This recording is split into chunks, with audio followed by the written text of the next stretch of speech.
Bonjour Florence. Bon, je dis bonjour, mais en fait, ça fait 2 heures qu'on est en train de parler. On a invoqué Wunjo, on a fait tout plein de choses. Mais je te dis bonjour parce que c'est le début de ce podcast où on va parler du coup des runes que j'ai découvert il y a pas longtemps grâce à Aurélie avec qui on avait fait une séance de breathwork et du coup un épisode là-dessus. Je mettrai le lien en description.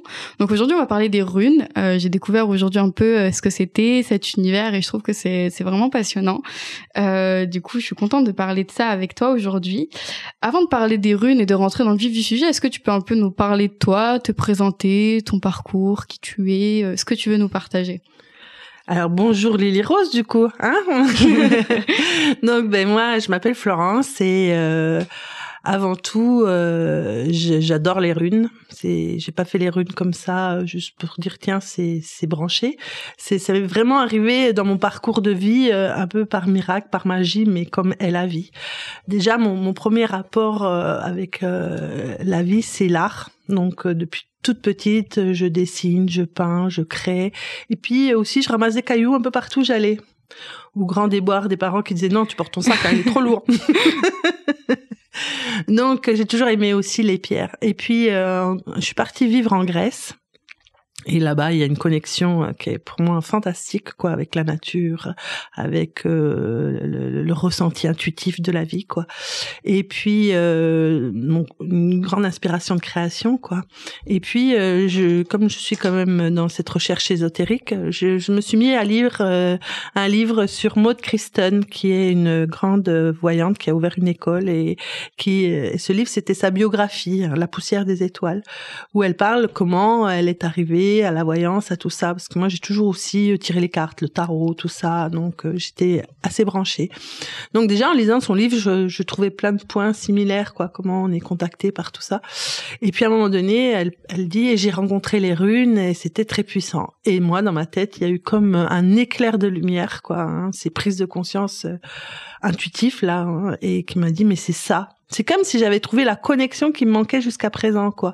Le pourquoi, alors que je trouvais dans l'art, mais il me manquait un plus, quoi. Et donc là, de suite, j'ai dit, je vais aller plonger dans la mer Égée. Et j'ai ramassé plein de petits cailloux blancs magnifiques dans la mer Égée et je me suis mis à graver mes runes. Ouais. Et j'ai commencé par un côté intuitif. C'est-à-dire, j'ai dit, je vais pas lire tout ce qu'il y a sur les runes, ça va m'embrouiller le cerveau. Donc, j'ai gravé mes runes et puis j'ai commencé à méditer sur chaque rune. Des fois, il y a des expériences incroyables. Je me souviens une rune où j'étais allongée, je la tenais dans la main, et tout d'un coup, j'ai senti mon corps devenir immense, immense, immense. Et tout d'un coup, j'ai traversé le plafond. Et quand je suis sortie du plafond, je me suis dit, mais comment tu vas pouvoir rentrer chez toi après? Et tout d'un coup, je suis revenue dans le mental. J'ai dit, mais c'est quoi ce truc? Et j'ai balancé la rune, je fais, ah! Du coup, t'es revenue d'un coup, du coup, oui, tout s'est arrêté, oui. Bam! Et je dis, ah ouais, d'accord, c'est quand même hyper puissant, quoi. Donc voilà, au début, j'étais vraiment dans l'expérimentation, le ressenti et tout. Et puis après, j'ai commencé à tirer les runes aux amis, tout ça. Et puis à commencer à lire les écrits, ne serait-ce pour voir l'histoire, d'où ça venait et tout ça. Et à me renseigner de plus en plus. Et je me suis rendu compte que ce qu'avaient ressenti d'autres gens à travers leurs écrits des runes, je l'avais ressenti aussi, quoi. Et que j'avais aussi ressenti d'autres choses, mais qui m'appartenaient. Et c'est pas pour autant que c'était pas juste, quoi. C'est vraiment cette connexion-là que nous apportent les runes. Et franchement, depuis que je me suis mis aux runes, ça a transformé, changé ma vie, quoi. Oui. Voilà. Donc, voilà comment je peux me présenter à vous. Oui, c'est super. Du coup, il y a une légère introduction au niveau des runes. Tu as dit que tu étais du coup en Grèce, c'est ça? Oui. Et est-ce que là-bas, du coup, c'est un pays encore plus particulier par rapport aux runes ou pas du tout? C'est quelque chose qui existe dans le monde entier? Ouais, c'est plutôt les peuples du Nord, hein, où on en trouve beaucoup, qui ont développé ça, les peuples germains, les peuples vikings. Mais on trouve des runes dans le monde entier, quoi. Par contre, il y a 3 alphabets qui sont construits sur... En fait, on dit que les runes elles ont été faites d'après les rayons du soleil qui ont touché certaines constellations stellaires. Donc, qui sont les archétypes de forme première, quoi. D'accord. Et il y a 3 alphabets qui découlent comme ça de ces archétypes premiers. Ce sont les runes qui sont à la base, et après c'est l'hébreu et le grec. Donc, la Grèce, c'est pas anodin, quoi. Donc, à la base, c'est un alphabet, c'est ça, les runes? C'est devenu un alphabet. À la base, c'est un système idéographique à concept ésotérique, quoi. Parce qu'on trouve des runes bien avant que ça soit un alphabet, qu'on utilisait pour la magie, pour les oracles, pour des rituels. Donc, c'est avant d'être un alphabet, c'est vraiment un mystère ésotérique, quoi, très puissant. Ouais. Ok, pour les personnes qui ont jamais entendu ce que c'est la runologie et qu'est-ce qu'une rune, est-ce que tu peux expliquer comment ça se matérialise, qu'est-ce que c'est la runologie, etc. Alors, runologie, c'est la contraction du mot rune et logie en grec qui veut dire la science, quoi. Donc, la rune, ça veut dire le murmure, le mystère. Mais dans toutes les langues. Par exemple, en allemand, raunen, ça veut dire le murmure, le chuchotement. Rune, en vient anglais, ça veut dire le secret. En sanskrit, aussi, ce mot, ça veut dire quelque chose qui ne doit pas être dit, quoi. Donc, on voit que, rune, c'est vraiment un mystère, quoi. Donc, il y a des gens qui ont essayé de se connecter à cette connaissance ou à l'histoire et on dit que on a créé ce mot runologie, quoi. Voilà. Donc, j'ai perdu le fil. Oui, c'est du coup pour quelqu'un qui n'a jamais vu une rune, et qu'est-ce que c'est et comment ça se matérialise et comment une séance de runologie ça se passe. D'accord. Comment on travaille avec les runes en fait. Donc du coup, les runes, il faut savoir que c'est en 200 ans à peu près avant Jésus-Christ qu'elles ont été organisées en tant qu'alphabet par les peuples du Nord, les Germains, tout ça, qui sont avant les Vikings et tout. Et en fait, c'est grâce à leurs échanges commerciaux à droite à gauche, ils se sont rendus compte que les autres, par exemple les Étrusques ou les Nord-Italiques, avaient déjà un alphabet, une écriture qui venait du latin. Mais le latin, on sait que ça vient aussi d'une branche de grec occidental. Donc, ils se sont dit, mais eux, ils ont une écriture, tout ça. Nous aussi, on a des lettres qui ont des sons. Enfin, pas des lettres, on a des symboles qui ont des sons. Donc, on pourrait peut-être aussi organiser tout ça en tant qu'alphabet. Donc, c'est vrai qu'il y a eu une influence des peuples nord-italiques pour créer l'alphabet.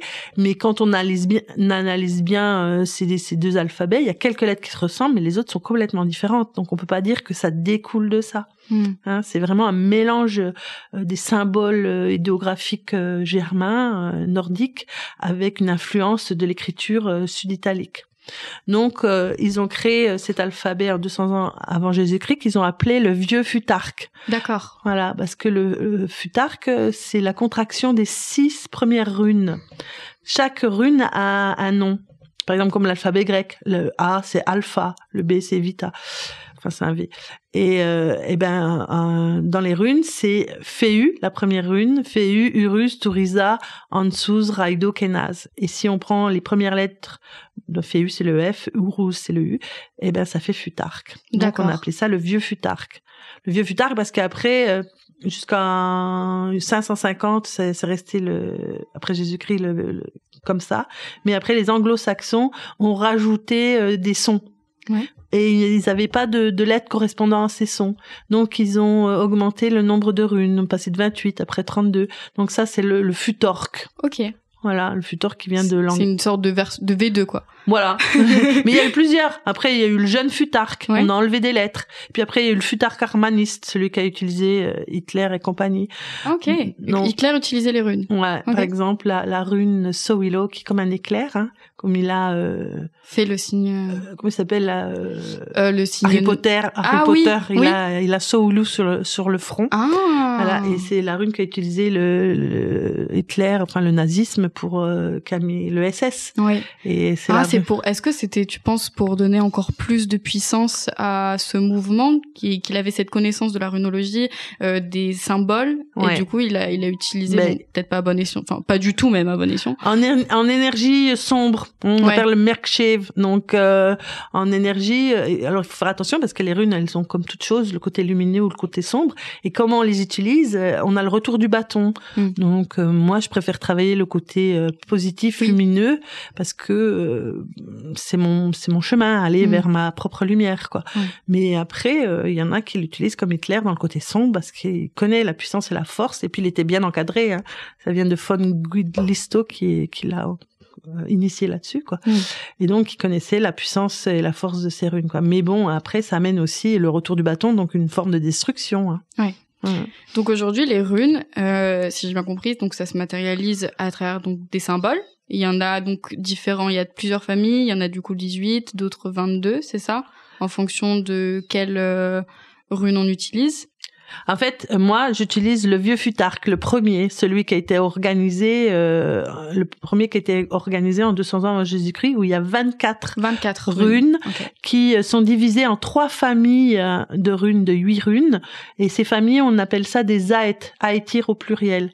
Donc 3 familles de 8 runes, et qui sont 3 parcours de vérité pour atteindre l'état d'éveil, l'état de connaissance complète. Quoi. Ok, et on les utilise tout en même temps ou on les sépare dans par exemple différents paquets où on les mélange toutes et après la personne prend. Ah non, alors quand on tire les runes, on utilise les 24 runes. Quoi. En même temps. En même temps, voilà, et la personne, elle tire les runes dans la bourse où il y a les 24 runes. Quoi. Oui, voilà. C'est ça. Donc ce sont du coup des symboles qui sont faits sur des pierres. Voilà, alors moi j'utilise des pierres parce que je mélange la synergie de la lithothérapie, donc la puissance de la pierre, avec la puissance de la rune. Oui. Voilà. Donc, je veux dire, on peut graver les runes sur du bois, sur du métal, en fait, sur quelque chose de vivant, parce que il y en a qui utilisent la résine et pour moi c'est pas tellement vibratoire la résine. Mais ça c'est mon jugement. Si on le fait sur du plastique, ça a aucun sens, c'est ça? Ouais, c'est pas parce que il faut savoir qu'à l'époque ils gravaient ça sur des pierres, sur du métal ou du bois, sur vraiment des choses vivantes, quoi. Voilà. Donc revenir un peu à l'origine des choses. Et comme on utilise la vibration, autant le mettre sur quelque chose de vibratoirement aussi parlant, quoi. Ouais. Ok. Et est-ce qu'on pourrait du coup comparer la runologie avec la cartomancie ou la tarologie, le tarot? On peut aussi utiliser les runes comme oracle, donc interroger l'univers, la source, comme on a envie de l'appeler, pour avoir un éclairage sur d'où on vient, où on en est et où on va. Mais il faut savoir que justement ces peuples du Nord, ils appelaient ça le destin l'horloge. L'horloge, pour eux, il y avait aucune fatalité. Rien n'est inscrit à l'avance. C'est que, on peut dire comme une addition d'énergie. Mon énergie passée plus mon énergie présente donne tel futur possible. Mais à tout moment, je peux changer, intervenir sur mon présent, qui peut soigner mon passé ou voir un futur plus lumineux. Donc, je change l'équation et du coup, je crée un nouveau futur. Et c'est là où je trouve les runes magiques parce qu'elles sont vraiment, elles nous éclairent, elles nous conseillent. C'est vraiment la voie de la sagesse, comme les utilisaient les anciens, quoi. Ouais, c'est pas gravé dans le marbre, c'est. Mais il y a le libre arbitre, la souveraineté de chaque personne, quoi. Et les runes respectent ça, quoi. Ouais. Dans quelle situation on fait appel aux runes? Alors moi, j'ai des gens en consultation parce qu'ils s'interrogent sur leur cheminement, s'ils sont dans leur voie. Voilà, donc elles sont là pour les éclairer, leur montrer où ils en sont actuellement et peut-être aussi les aider à comprendre quelles sont leurs missions de vie, parce que des fois il y a des gens qui se perdent sur le chemin. Donc elles sont vraiment là pour aider, conseiller, guider, éclairer, quoi. Hein. Donc moi j'aime pas utiliser le mot voyance, quoi, parce que comme je dis, tout est à faire par soi. Là c'est vraiment un éclairage, hein, voilà. Et puis moi j'utilise aussi comme allumette magique, ce qu'on utilisait aussi à l'époque. Donc, je les grave sur des pierres, ou en jeu, ou pour porter sur soi. Donc, se connecter directement avec cet archétype de forme, le premier, là. C'est comme se brancher dans la prise pour se nourrir de cette énergie, voilà, qui est dans l'univers, quoi. Hein. Donc, je me connecte directement à ça, quoi. Oui. Et se connecter, du coup, à l'énergie dont on a besoin. Parce que tu peux peut-être en parler un peu plus. Tout à l'heure, on a fait un test parce que j'ai tiré une rune. J'ai plus le nom en tête de la rune. Vunjo.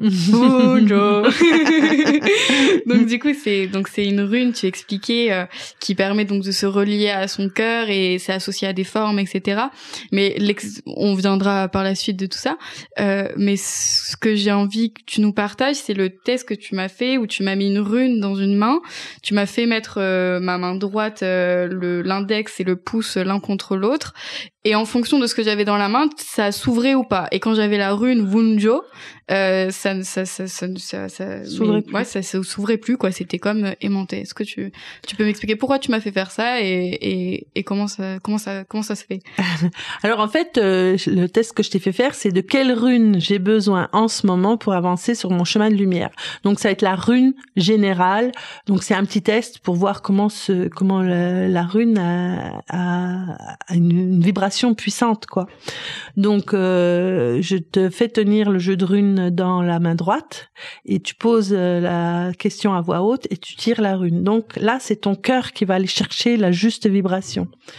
Et donc quand tu me la sors, moi je sens tout de suite si c'est la bonne ou pas. Mais pour que la personne se rende compte, elle, vraiment dans son corps, que c'est juste pour elle, je lui fais faire un test de kinésiologie. Alors kiné, ça veut dire le mouvement en grec, et logia, la science du mouvement. Donc parce que le corps a sa propre intelligence. Par exemple, quand tu manges, tu dis pas tiens, tu vas prendre tant de vitamine C, tant de trucs. C'est le corps qui sait lui-même ce dont il a besoin. Il a sa forme d'intelligence. Donc tu sais que tout ce qui est vibratoire. Donc la rune a sa propre vibration aussi. Donc quand je la mets dans ta main et que je fais le test de ta main forte, on dit, donc celle que tu utilises tous les jours qui est plus forte, je te fais faire un anneau, je tire sur tes doigts pour tester ta force musculaire. Et après je te mets la rune que tu as tirée dans l'autre main pour te nourrir de sa vibration et on retire sur les deux doigts pour voir si c'est la bonne. Et si c'est la bonne, ça a boosté parce que ton corps, il reconnaît que c'est la bonne vibration dont tu as besoin, donc ça le booste musculairement et il tient. Ça te donne une force que tu dis waouh, attends, mets-en moi une autre. Et l'autre ça tient pas, mince. Non mais il y a quelque chose qui va pas. Voilà, parce que tout d'un coup on se rend compte que la vibration ça fait partie du jeu, quoi. On la voit pas, mais elle existe et on en prend conscience en faisant ce test. C'est comme je vois pas l'amour, mais pourtant ça existe. Hein. Donc tout d'un coup on vient en croire à la magie, mais la magie c'est juste vibratoire. Ça fait partie de comment on fonctionne. On sort de la matière, mais la matière est vibration aussi. Ouais. Hein, voilà. Donc là on a une petite expérience qui nous ramène à cette compréhension-là, quoi. Ouais. Du coup, après avoir donc tiré cette rune, tu viens nous apporter un éclairage sur sa symbolique. Et tu m'expliques aussi qu'il y avait des positions, on pouvait faire des chants en rapport avec cette rune. Est-ce que tu peux nous en dire plus sur tout le processus qui découle après avoir tiré la rune dont on a besoin? Voilà, en fait, la personne tire la rune et je la teste et de toute façon j'ai déjà le message quand elle la tire et déjà chaque rune a son spectre déjà, hein, dans quelle famille elle est et après sur quelle énergie elle travaille. Donc je reçois le message et je vais le transmettre à la personne. Et puis après, il faut savoir que les runes jusqu'à 1800, elles étaient chantées et dansées. Donc on peut prendre la posture de la rune avec son corps. C'est ce que je t'ai fait faire. Ouais. Et ça s'appelle la stada. Donc, et après, d'être en stada, si tu veux, tu deviens rune. Donc, tu te connectes à cette énergie-là. Et après, on peut chanter la rune. Juste par rapport, excuse-moi, je te coupe, par rapport à la position, on peut prendre, pour que les gens puissent mieux comprendre, peut-être prendre Wunjo. Par exemple, donc le symbole de Wunjo, c'est une sorte de P. Ouais. Donc, du coup, par rapport à la position, tu m'as fait mettre connecter ma main sur mon chakra coronal. Et du coup, mon corps faisait la forme de la rune. Voilà, en fait, ça, on fait le P avec sa main gauche qui va toucher son chakra coronal et faire un angle, et puis après tout le reste du corps reste droit. Et en fait, c'est l'énergie tellurique qui va monter dans les pieds jusqu'au chakra coronal et il va se mélanger à ce niveau-là avec l'énergie cosmique. Et puis ça va être diffusé dans tout ce triangle qui va jusqu'au plexus solaire et ça va tourner très très vite. Et moi, j'appelle Wunjo l'effet bulle de champagne. Parce qu'en fait, le fait que l'énergie mélangée comme ça circule très très vite autour du mental, ça le fait déconnecter. Et du coup, on revient dans le cœur, quoi. Et ça nous apporte la joie d'être dans le cœur, quoi. C'est pour ça que Wunjo est la rune de la joie. C'est la rune la plus positive, quoi. Et de la chanter, on augmente la vibration, on met en mouvement la rune. Donc, se mettre en posture, en stada, et de chanter la rune, le gardre, donc ça s'appelle le stada gardre, on invoque et on devient bien le mouvement vibratoire de cette rune. Et c'est très puissant. Ouais. Tu as remarqué qu'après l'avoir chanté 3 fois, il y a quelque chose qui se passe. On sent que ça s'ouvre, il y a plus de confiance, plus de présence, plus d'ancrage. Et vibratoirement, t'as ressenti la vibration intérieure? Voilà. Mais toi aussi, je pense, quand t'as posé ta main sur le plexus solaire, tu devais sentir qu'au début, c'était un peu timide. Très fermé. C'était très fermé. Les robinets étaient fermés. Voilà. Et tout d'un coup, tu laisses de l'espace. Et ça prend de la force et ça vibre plus fort, tu vois.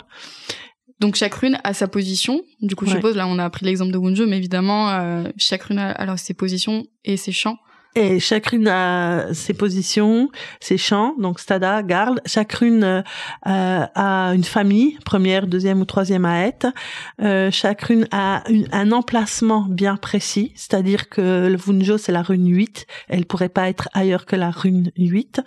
Hein, c'est la fin de la première famille. C'est la joie de recevoir toutes les clés. Et aussi, elles ont tout un nom qui ce nom correspond ou à une qualité, ou à un animal, ou à un objet. Et ça aussi donne des indices sur le lore. Le lore, c'est l'enseignement de la rune, quoi. Hein, déjà, par exemple, Féu, la première rune, représente le bétail chez les Vikings. Et Féu, c'est la rune de la lumière première, c'est la rune de l'abondance et tout ça. Et donc, le bétail, on sait que chez les Vikings, à l'époque, si on avait du bétail, eh ben, on avait toujours à manger, on avait toujours du lait, on avait l'abondance, la richesse, quoi, et la force, le patrimoine. Voilà. Donc, ça nous donne aussi des indices sur le lore de cette rune-là. Et par exemple, je prends Féu parce que le lore, c'est l'enseignement. D'accord. Voilà. Rune lore, tu vois, on appelle celui qui enseigne les runes, c'est le rune lore. D'accord. Voilà. Et par exemple, Féu, c'est la première rune, elle utilise que l'énergie cosmique.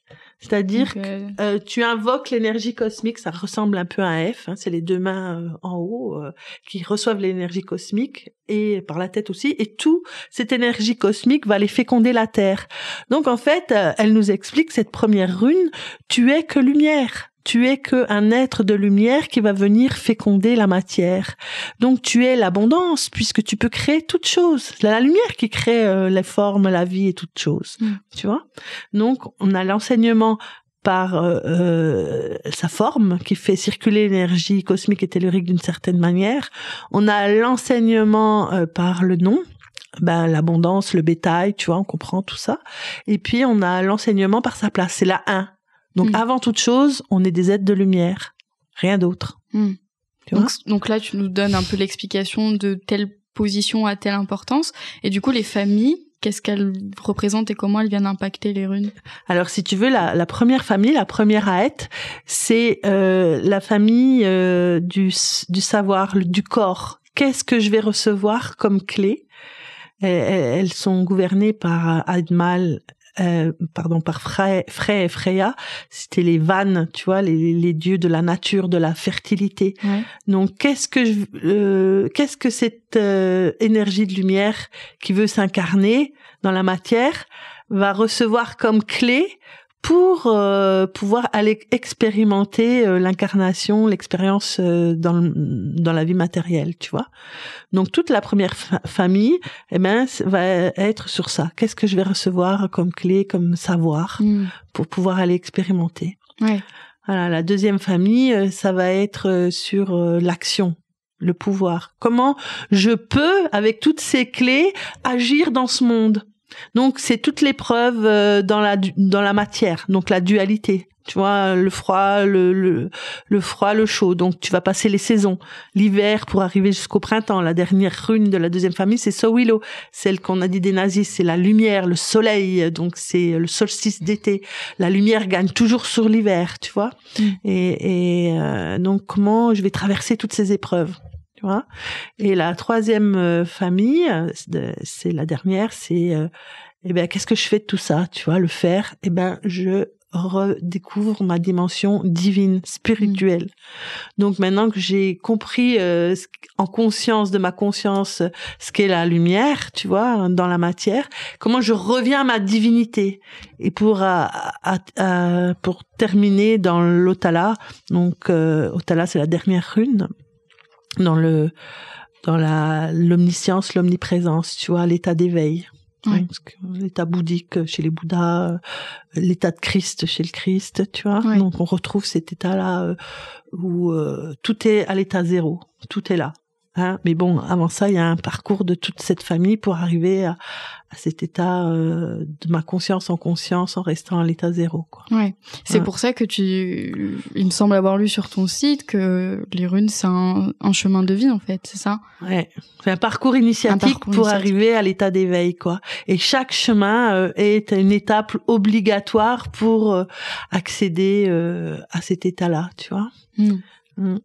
Est-ce que tu as un exemple? Tout à l'heure, tu me parlais, en off, du coup, d'une personne qui voulait faire de l'art-thérapie et qui s'est dit « Ah, je peux pas, etc. » Mais finalement, les runes, c'est ce qu'elle venait leur dire. Est-ce que tu peux nous donner un cas concret un peu d'une séance, comment elle peut se dérouler et sur quoi ça peut permettre d'aboutir? Ouais, voilà. Alors, cette personne, elle était dans la comptable, la finance, tu vois, et tout ça. Et elle était pas encore en burn-out, mais pas loin, tu vois. Donc, elle se cherchait, elle disait, voilà, je viens parce que je sens que je suis dans un état où je suis un peu perdue et ce que je fais, ça me convient plus, tu vois. Donc, on a beaucoup travaillé le tirage par rapport à ça et je lui dis, mais moi, ce que je ressens en vous, c'est que vous êtes un être vraiment créatif et surtout au niveau de la peinture, de l'art, de peindre. Et je vous vois avec beaucoup de couleurs et transmettre ça aux gens, trouver de la gaieté, de la joie à travers les couleurs, les formes. Et elle me dit, j'ai toujours rêvé de faire l'art-thérapie avec les personnes folles, entre guillemets, quoi. Oui, qui sont en hôpital psychiatrique. Voilà, qui sont en hôpital psychiatrique, parce qu'elle dit, pour moi, c'est apporter un monde de joie et se reconnecter avec ces gens-là, tu vois. Et je lui dis, mais voilà, c'est ça que votre âme est venue. Et c'est sûr que là, vous la contrecarrez en étant dans comptable, finance, et c'est quelque chose qui, à force d'aller à contre-courant, on se fatigue. Et donc, au bout d'un moment, si on continue, on se noie, quoi. Enfin, on tombe en burn-out, quoi. Je dis, donc là, vous êtes au bon moment maintenant pour tout lâcher et vous reconstruire, quoi. Après, la personne, elle le fait ou elle le fait pas. Oui. Mais en tout cas, le message était là, quoi. Oui. Ce que vous avez ressenti au fond de vous, c'est juste, c'est ce que votre âme... Et donc, des gens, des fois, ça leur donne cette force d'aller vers le changement, quoi. Donc, dans ce qu'elle a tiré dans les runes, les runes qu'elle a tirées, ça veut nous donner ce message-là. Ben, si tu veux, c'était sa problématique. Je sens que mon travail, et puis, tu vois, on avait vu qu'elle avait fait ça parce que dans sa famille, il y avait une insécurité et qu'on lui demandait d'être dans quelque chose de sécure. Sinon, donc elle a nourri toutes les peurs dans lesquelles elle est arrivée pour être on veut dire en accord avec tout ça. Elle a fait quelque chose qui rassurait toute la famille et donc elle s'est pliée un peu à ce qu'on attendait d'elle, la société, les parents, la famille, tout le bazar, quoi. Donc ce qu'on fait tous, hein, à un moment donné, mais à un moment donné on se rend compte que c'est pas, au fond on n'est pas heureux, on quoi. n'est pas épanoui. Et alors est-ce que c'est bien de rapporter de l'argent, de la sécurité et de pas être heureux? Et à un moment donné ils ont tellement peur de briser tous les cadres qu'ils ont besoin de l'entendre dire, quoi. Et ça peut donner une certaine force pour dire, ah ouais, ce que je ressentais, c'était juste. Et maintenant, ça me donne la force de pouvoir y aller. Ou pas, hein. Après, je juge pas, chacun fait suivant là où il en est, et tout est juste. Oui, tu donnes aussi, du coup, des outils et des exercices qu'elle peut appliquer. Tu vois, par exemple, moi, pour Wunjo, tu m'as donné les chants que je peux faire, les positions dans lesquelles je peux me mettre et du coup alimenter cette énergie et pas que ce soit quelque chose de ponctuel mais quelque chose qui continue ensuite de vivre avec moi et d'évoluer avec moi, c'est ça. Voilà, après je leur propose toujours ce petit tirage de la rune là, je leur donne la posture, hein, j'imprime la posture, le stadage, je fais l'exercice avec elles.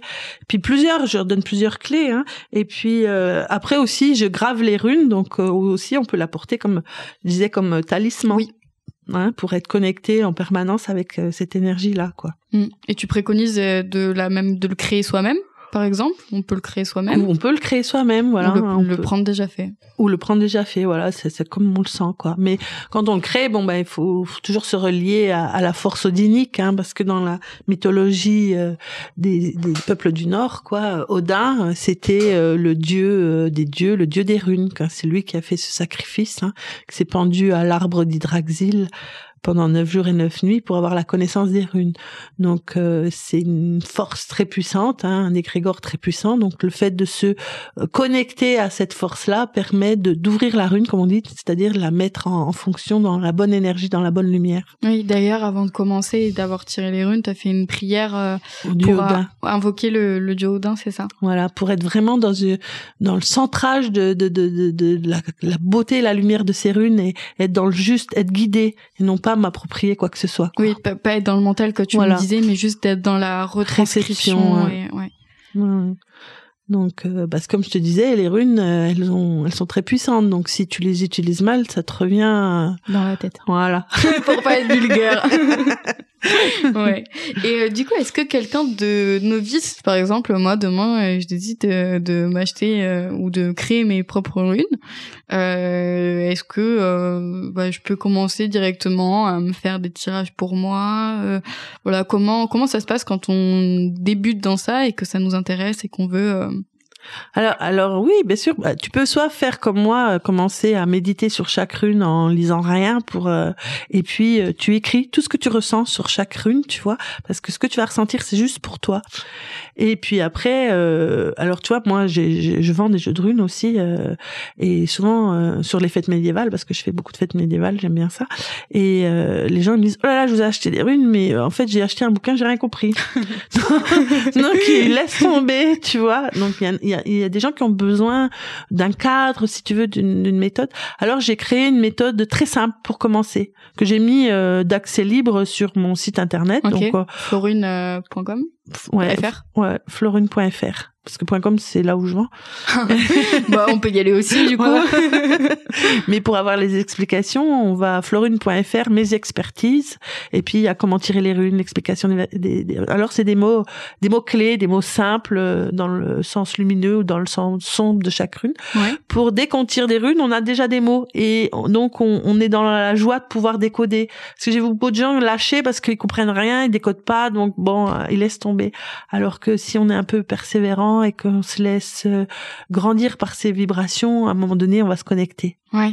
Alors, soit on commence par le cœur, on médite sur chaque rune, soit on commence avec l'aide du mental et sur une méthode, ou on peut faire les deux aussi, hein. D'accord. Voilà, chacun, on dit que les runes, c'est la voie du sentir. Donc, chacun fait confiance à son cœur, quoi.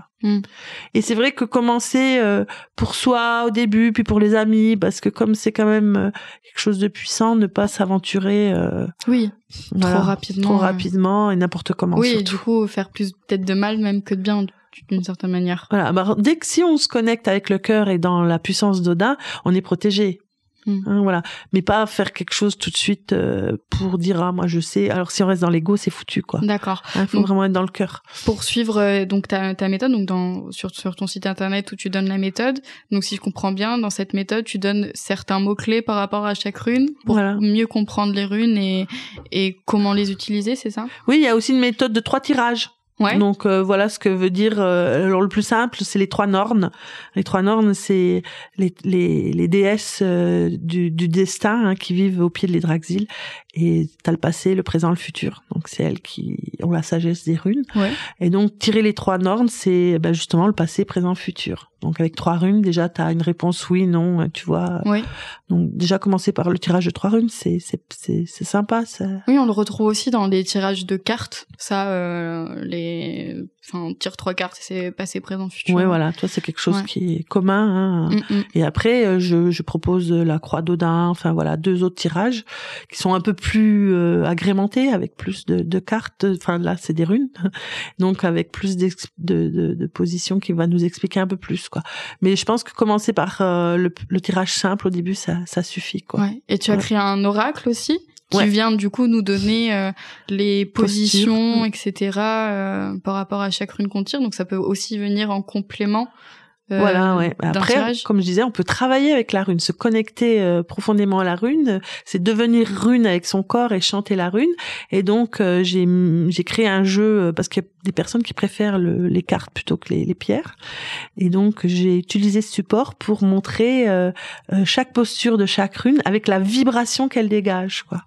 Voilà, donc ça peut faire un support aussi pour. Et puis sur chaque rune, j'ai mis les mots clés aussi sur chaque carte de rune. Ouais, voilà. Ouais, donc ça permet de rentrer en profondeur. Qu'est-ce que tu aurais envie de dire à quelqu'un qui s'intéresse aux runes? Voilà, lui donner des conseils, quelqu'un qui débuterait, qu'est-ce que tu lui dirais pour qu'il puisse rentrer entre guillemets en toute sécurité ou qu'il puisse s'épanouir avec l'utilisation des runes? Ben vraiment, d'abord de méditer avec les runes. Pour moi, je trouve que voilà, ce qui a été puissant pour moi, donc je peux parler que de ce que j'ai vécu, hein. Donc vraiment intégrer la rune comme, en fait, tu vas intégrer la rune, mais c'est la rune aussi qui va t'intégrer, quoi. Donc c'est quelque chose une alchimie qui va se faire, et prendre le temps, ne pas vouloir faire une puis l'autre puis un... Voilà, par exemple, tu peux aller dans l'ordre, hein, il y a 24 runes, tu peux prendre dans l'ordre si t'as envie, et rester sur une rune peut-être une semaine, un mois, enfin chacun le sent comme, pour vraiment aller sentir tout ce qu'elle crée en nous, en profondeur, ouais, et le marquer, parce qu'après on oublie. Oui. Donc après on a une trace, quoi, et je pense qu'une fois qu'on est devenu en lien avec ces runes, eh ben il va se passer des choses magiques qui vont se faire d'elles-mêmes, où on n'a plus besoin d'essayer de se dire avec le mental comment je dois faire, c'est comment les choses, elles vont venir parce on est en lien, on est en connexion, quoi. Oui, après c'est plus naturel, même les mots viennent peut-être naturellement par rapport à un tirage qu'on peut faire, etc. Voilà, tu vois, moi je me souviens tout au début des tirages que j'ai fait, donc pour des gens que je connaissais pas, tu vois. Et une dame qui arrive et puis elle me dit, alors tu sais, je travaille à la question, donc elle me dit, est-ce que je vais être écrivaine? Alors elle tire les runes, je fais, bon, si ça vous plaît, vous pouvez, mais ça n'a pas vraiment d'impact dans la réalité, dans la matière, quoi. Est-ce que je vais être journaliste? Bon, enfin, tu vois, plusieurs questions comme ça, là, un peu toujours dans le même sens. Et moi, je voyais pas d'ouverture, tu vois, c'était pas quelque chose qui vibrait pour elle. Et donc, elle s'énerve comme ça, elle fait, ouais, mais alors, qu'est-ce que je vais faire, hein? Là, il y a rien qui... Et toi, j'étais au début, je suis là, waouh.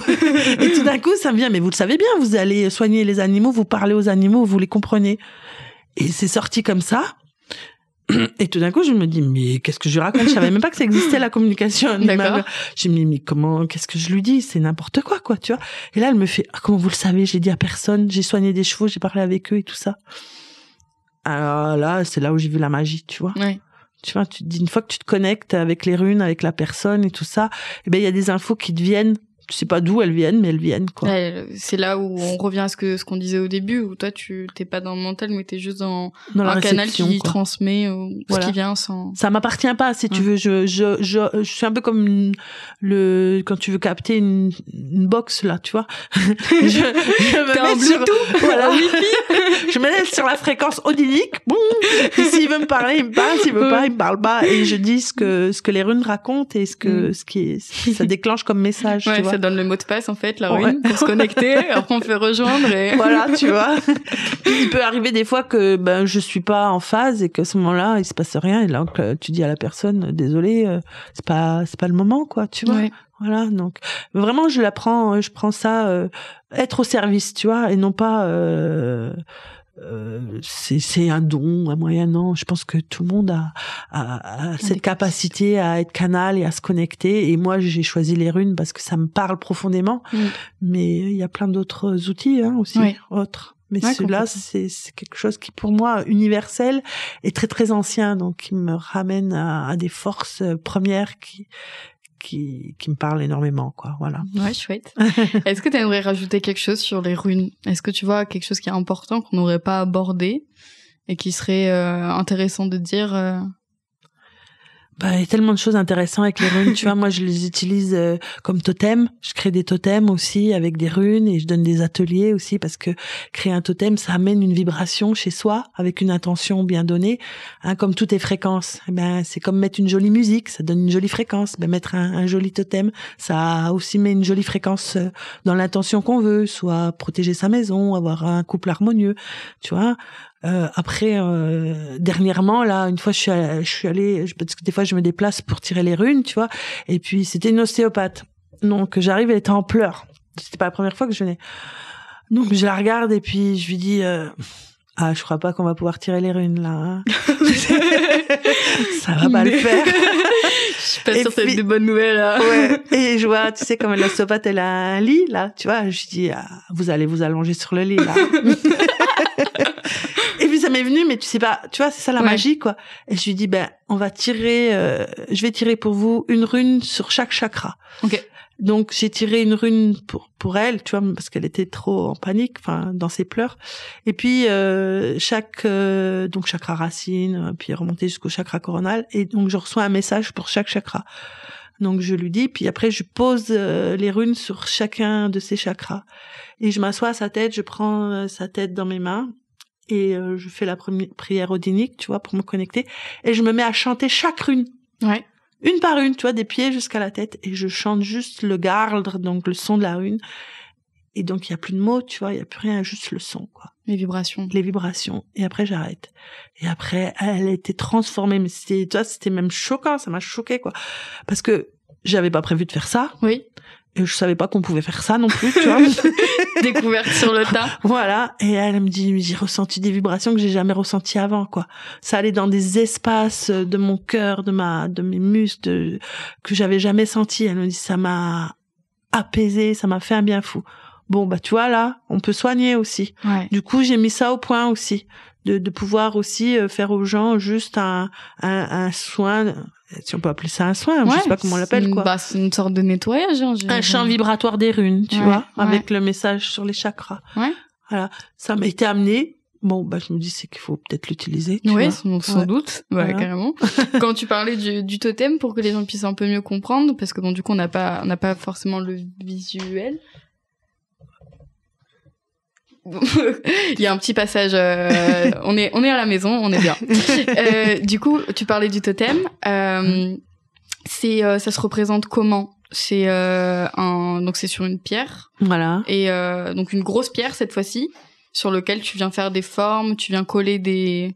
Alors, c'est ce qui m'est venu à moi, tu vois, mais en fait, je faisais ça pour moi, et puis c'est les clients qui m'ont dit oh là là, moi j'en veux un, ou oh, j'aimerais bien apprendre à le faire, tu vois, et donc du coup, j'ai créé le stage Totem Runique.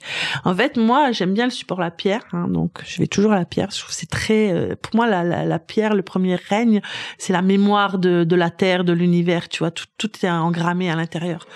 Donc, en général, je demande aux gens de choisir une pierre. Alors, moi, c'est souvent les pierres de rivière. J'aime la force de l'eau avec la pierre, tu vois.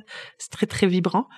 Mais ça peut être une pierre de la prairie, de la montagne. Enfin, chacun choisit une pierre qui lui parle, qu'il ressent.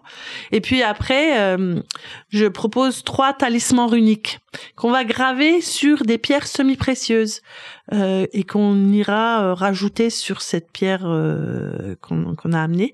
Donc, le premier talisman runique, c'est avec quelle énergie runique j'arrive sur cette terre. Donc, mon essence du père, mon essence de la mère et mon essence personnelle. Et donc, ces 3 runes qu'on va tirer vont former, parce qu'on peut mettre plusieurs runes ensemble, on appelle ça les runes liées. D'accord. Donc, on va former un petit dessin qui te représente, tu vois, avec ces 3 runes. Et puis après, le deuxième, ça va être l'intention. Quelle intention je veux donner à ce totem?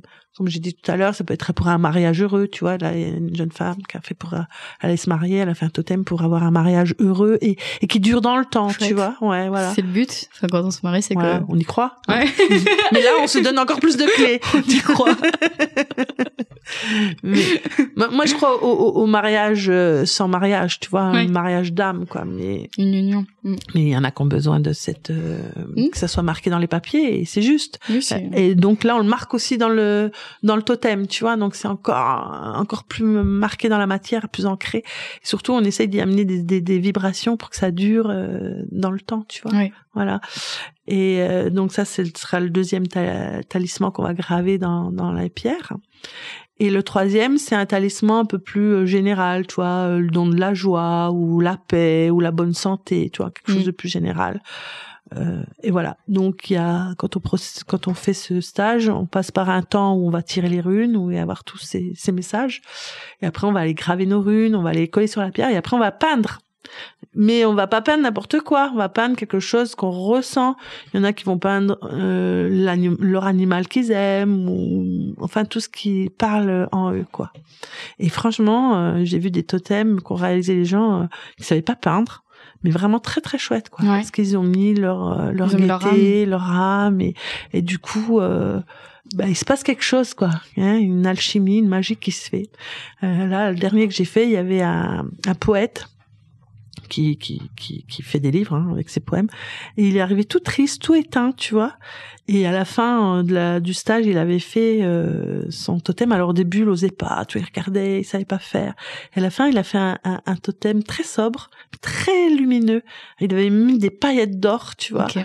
Et il était rayonnant. Et ça avait ouvert quelque chose en lui. Donc, tu vois, c'est cette magie-là que j'aime, quoi. Oui, c'était un peu transmuté, si on prend un peu l'alchimie au fur et à mesure qu'il faisait son Voilà. Déjà, son il y a eu des messages qui sont arrivés, tu vois, par le tirage. Et puis après, le fait d'être en conscience de tout ça il s'est ouvert sur sa nature lumineuse, quoi, tu vois. Ça lui a ramené de la joie, c'est chouette. Et du coup, chaque rune, donc tu as expliqué, donc il y en a 3. On les tire. Ouais, on les choisit. Le premier talisman, on les tire. Ouais. Chacun, alors on tire pour le père, après pour l'essence du père, l'essence de la mère, après notre propre essence. Et on les teste, comme je t'ai fait tout à l'heure en kinésio. Et après, je les dessine en runes liées. Et on teste aussi si le talisman que j'ai dessiné sur le papier est juste mis comme ça, tu vois. Ça arrive que ce soit pas bon et qu'on ça refasse. peut, donc on refait. Ça veut dire qu'on n'était pas bien centré, ou la personne n'était pas bien centrée, ou moi, tu vois. Donc on refait. Et le deuxième, je demande à la personne de me parler de son intention. Donc je prends un papier, un crayon, et elle me raconte tout ce qu'elle a envie de mettre. Alors, en général, il faut pas non plus être un peu ciblé, tu vois, mais voilà, mes peurs, mes craintes, tout ce qu'elle a envie. Et moi, les runes apparaissent dans ma tête et je les dessine. Et après, je les teste. Et en général, ça tombe juste, tu vois. Parce que sinon, c'est trop long à tout tirer, tu vois. Puis je sais pas combien de runes. Alors que là, pour une personne, il peut me venir 2 runes liées ou 5 runes liées, tu vois, suivant ce qu'elle veut. En fait, il y a un dessin de runes liées qui m'apparaît. Okay. Et on le teste et souvent c'est bon, tu vois. Et le dernier, c'est des talismans. Par exemple, la chance, c'est Gébo avec Ansuz. Donc, c'est des choses qui sont déjà connues. Donc, on me dit, tiens, ce talisman, je l'aimerais bien. Et puis, on le fait, tu vois. Voilà. Et à la fin, une fois qu'on a terminé, on teste tout son totem. Oui. Et on voit que, c'est hyper puissant. C'est-à-dire, comme tu as vu, tu peux pas ouvrir ta main, là, encore moins, quoi. On a vraiment un totem vibratoire sur soi, quoi. Trop chouette. Et du coup, est-ce que ça se nettoie une fois qu'on l'a? On a créé ce totem, on a nos runes. Est-ce qu'on doit les nettoyer ou les recharger? De temps en temps, moi, je leur mets un peu d'eau, tu vois, l'éponge d'eau, parce que la poussière, ça fait que ta vibration est moins. Puis tu vois, moi, souvent, je peins sur des rivières d'eau, des pierres de rivière. Donc, elles ont besoin à nouveau de ressentir l'eau, tu vois. Donc, moi, j'aime bien travailler avec l'eau. Et puis, de temps en temps, le soleil, mais bon, elles sont exposées. Et des fois, il y a le soleil qui vient dessus, tu vois. Oui. Parce que je les vernis, tu vois, on les vernit à la fin pour que justement ça protège la peinture, que ça part pas en cacahuète. D'accord, mais donc il y a pas de rituel un petit peu à faire comme on peut faire par exemple avec les pierres de lithothérapie, on conseille à la nouvelle lune de les mettre dehors, ou il y a pas ce processus-là forcément à faire avec les runes? Non, parce qu'en fait tout est fait quand on le fait. D'accord. Tu vois, et tout ça est inscrit dans le totem. Donc ça vibre tout le temps. Qu'est-ce qui peut l'empêcher de vibrer? C'est que c'est de la poussière, tu vois. Et puis c'est que ta pierre elle se décharge, tu vois, parce qu'elle manque d'eau, elle manque de soleil. Donc tu lui redonnes ce que la nature lui donne, quoi, en fait. Voilà. Mais après la rune, tant qu'elle est pas cassée, elle est tout le temps vibrante. L'onde de forme est toujours là. OK. Tu vois? Super. Merci beaucoup pour toutes ces précisions, toutes ces informations. Est-ce que tu aurais un livre, un documentaire, un podcast à conseiller sur les runes qui puisse, si les personnes veulent rentrer encore plus dans les détails des runes? Moi j'ai lu plein de livres. Le premier que j'ai lu, c'est Edrod Torsson, le vieux futarque. Et alors, lui, il va vraiment à la source, quoi. Alors, il donne des rituels où avant, si tu veux, quand on gravait les runes, il faut les mettre son sang, puis on peignait les runes avec son sang, tu vois. Donc, c'est vraiment... Moi, je dis, on a plus besoin. C'est un peu gore. Voilà. On a plus besoin d'aller jusque-là. On doit égorger un enfant. Non, tu peux cracher, à la limite, tu vois. Donc, dans ta salive, il y a ton ADN, et c'est pareil, tu peux te relier relié à c'est ça. un peu moins gore. Mais juste, tu peux y mettre la vibration aussi, Ouais. tu vois, ça suffit, quoi. D'accord. Mais en fait, c'est bien aussi d'aller voir, tu vois, à l'origine, comment ça se passait. Après, quelque chose de plus simple, t'as Apremont, où il explique bien l'histoire, et puis bien l'énergie de chaque rune, tu vois, sur quoi elle travaille. Après, ça dépend. Si tu veux travailler sur la santé, eh ben, il y a Marga Vianu qui a écrit un livre sur les runes à la santé, tu vois. Donc, il y a plusieurs livres, en fait, qui sont sympas, quoi, tu vois. D'accord. Bah, je les mettrai en description si ça intéresse les gens. Et j'ai une dernière question pour clôturer ce super épisode. C'est, pour toi, c'est quoi une terre happy? Eh ben, pour moi, c'est des gens qui sont dans leur cœur, où ils ont marié l'ombre et la lumière. Il y a plus de dualité. Ils sont dans le temps où tout est marié, où tout est que lumière, et que la lumière noire, elle est autant importante que la lumière blanche, mais c'est plus en confrontation, c'est en amour. Donc, on revient au respect de la vie, du sacré, quoi. Plus on cultive la lumière et plus on est rayonnant et plus la joie circule, quoi. Donc pour moi c'est ça la terre happy. Super. Bah, merci beaucoup Florence pour ce podcast. J'ai passé un super moment à t'écouter. Moi aussi. Merci. Merci beaucoup Lily Rose.